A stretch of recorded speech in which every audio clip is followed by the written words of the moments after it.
and I met at the statewide convention in Sacramento, and we got to know each other a little bit there.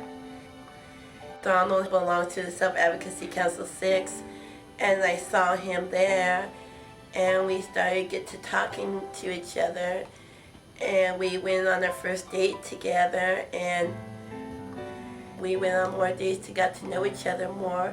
And then about 6 or 7 months later, he moved in with me, and we were using the computer in the front room, and we were just talking about normal things. And just out of the blue, he asked me to marry him. And I was not even listening, I was not paying attention to it. And he turned around and he said to me, "Do you hear me?" And I go, "What?" He goes, "I want to marry you." And I said yes, and about a year and a half later, we had a wedding at a hall. Mark Stafford was Donald's best man. And we also had friends that were close to our heart that was in our wedding, and it was very special.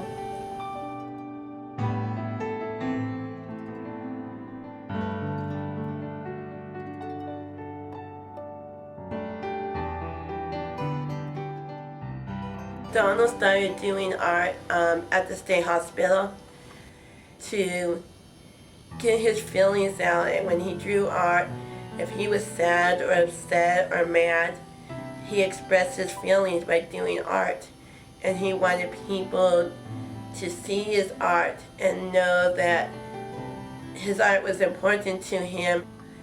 I don't want to be known as a person with a disability that does art, but I'd rather be known as just a person who does art with everyday life that has a meaning behind each picture that I do.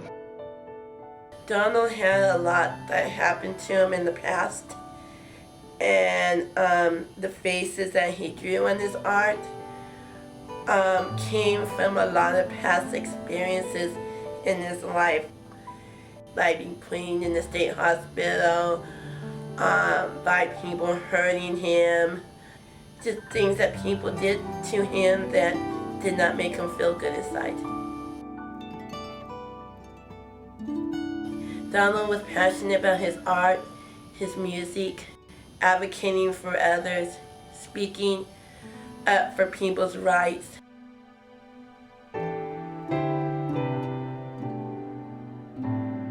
Being involved with the California Memorial Project, people could be treated with dignity and respect and have a name.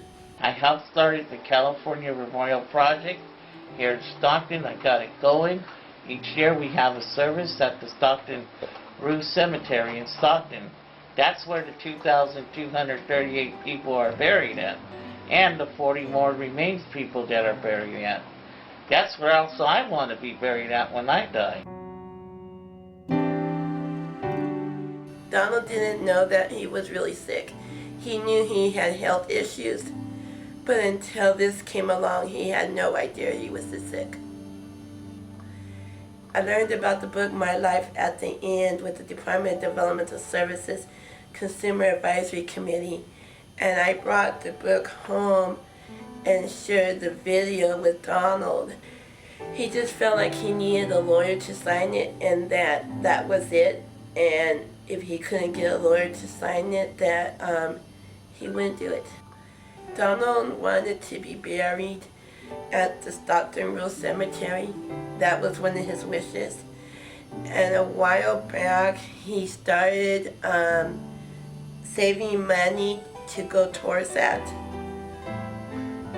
I really feel if Donald used that book and answered those questions at My Life at the End and followed it, it would be much easier because I would have something to show the family and say, hey, these are Donald's wishes. But he didn't want to do it. Donald had a big heart, and when I got to know him, he gave me the gift to help people.